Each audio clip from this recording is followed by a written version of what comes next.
Here is something that almost never happens in modern Hollywood.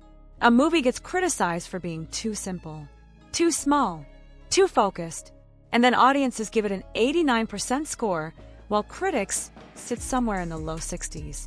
That gap, that massive, telling gap, is the entire story of The Mandalorian and Grogu. And after watching this film twice, I'm completely convinced that the reason people are criticizing it is the exact same reason it works. Stay with me, because this is going to completely change how you look at this movie. Let's go back to what everyone expected when this film was announced. 7 years. Star Wars had been away from cinemas for 7 years.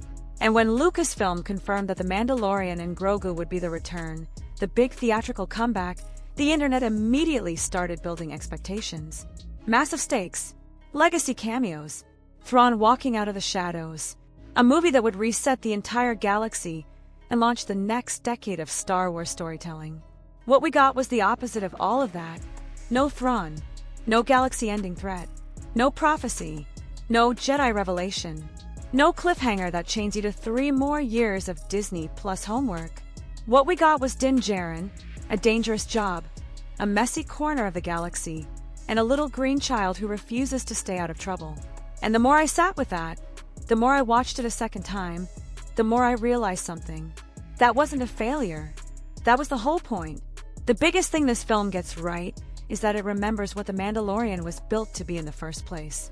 Before the Darksaber, before the politics of Mandalore, before the Shadow Council and the wider Mandoverse setup started pulling the show in a dozen different directions, this story began as something beautifully simple. A space western, a bounty hunter moving through the Outer Rim, taking dangerous jobs, meeting strange creatures, surviving impossible situations, and slowly, almost accidentally, building a family. That's the heart of the whole thing.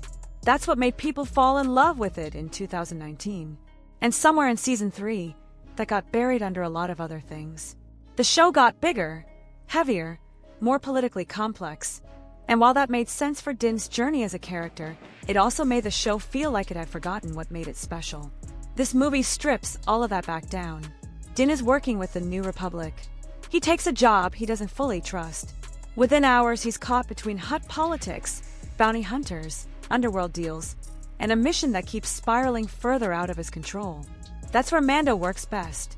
That's the version of the story that clicks. And here's something the film does that I genuinely respect. It doesn't bury new viewers in 3 seasons of context. If you know the shows, there's more there for you. If you've never seen a single episode, the emotional setup is still completely clear.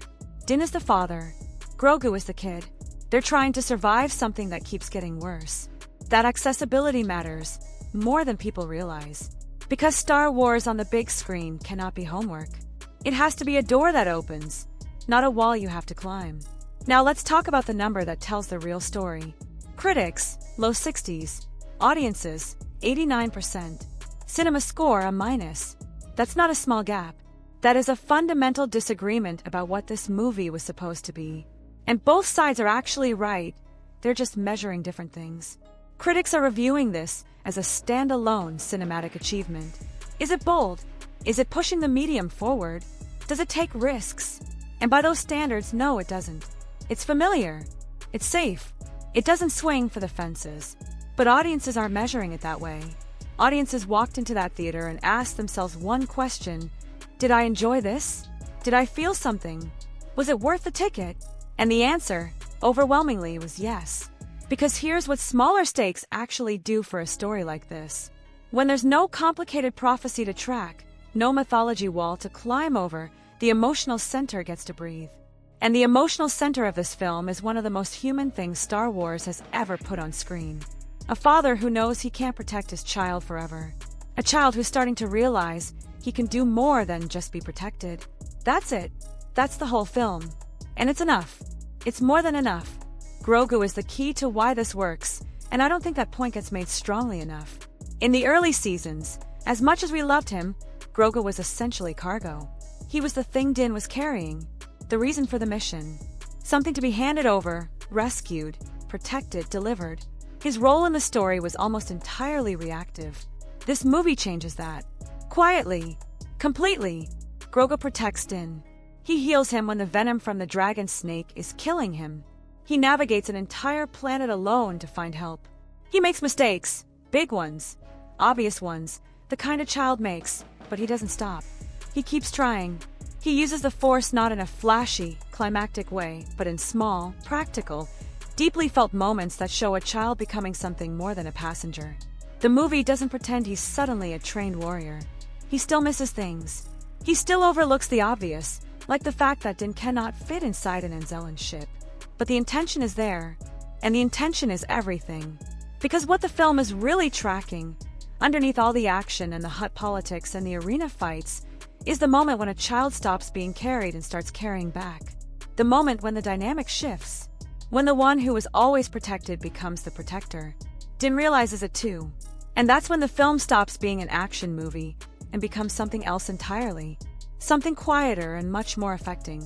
Let's talk about something the film gets right that almost nobody is giving it credit for. It's weird. Beautifully, unapologetically, gloriously weird. And we've forgotten how important that is.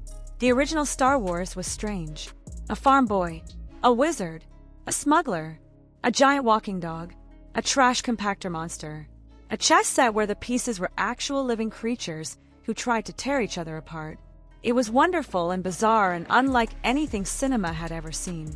Somewhere along the way, Star Wars started polishing itself, started sanding down the edges, started making sure everything felt coherent and connected and safe.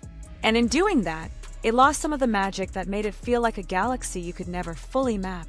The Mandalorian and Grogu brings the weird back. 3 huts brawling in live action, which I'll admit I never once asked for and yet, on second viewing, felt completely right. Swamp creatures, the Anzellans. Rada the Hutt is a gladiator champion who doesn't want to be rescued because the arena is the only place he's ever been seen as himself, not as his father's shadow. Grogu building a mud hut and immediately using it as a dinner plate. None of that is safe.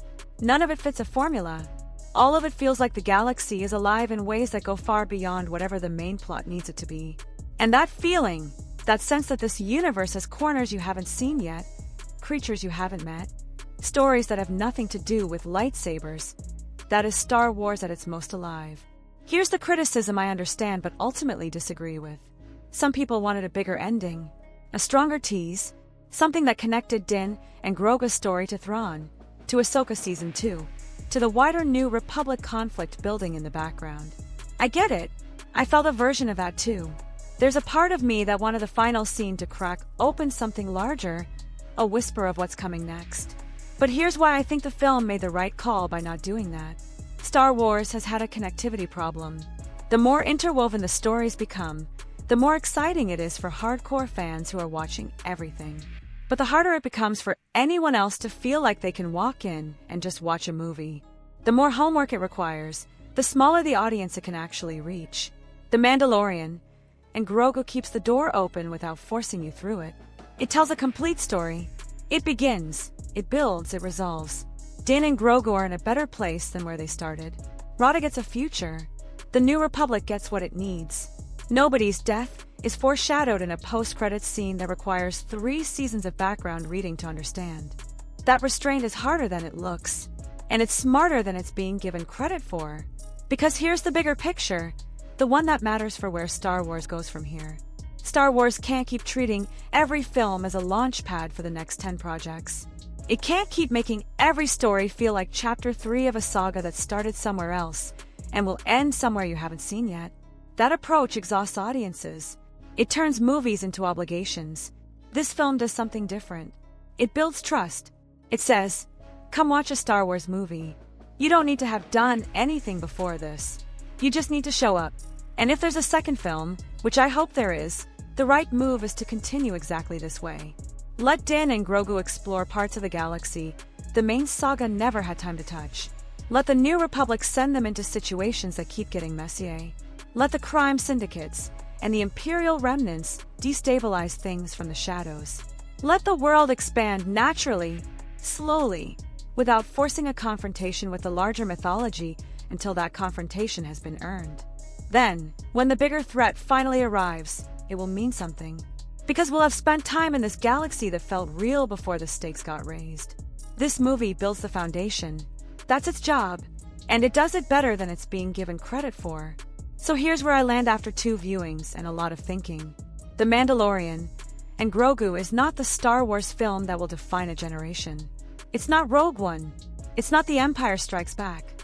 It doesn't try to be either of those things. What it is the Star Wars film this moment actually needed. A film that got people back into cinemas. A film that reminded a broad audience why Djarin and Grogu became the most beloved things Star Wars had produced in over a decade. A film that stayed focused, stayed honest, and stayed true to the emotional core that made the original show work. Critics will move on, but audiences remember how something made them feel. And based on every number coming out of cinemas right now, audiences felt something good. Drop your take in the comments. Did staying small make this movie better? Or did Star Wars return to the big screen deserve something bigger? Let's hear it. Like and subscribe for weekly Star Wars deep dives, film analysis, and honest breakdowns. New video every week.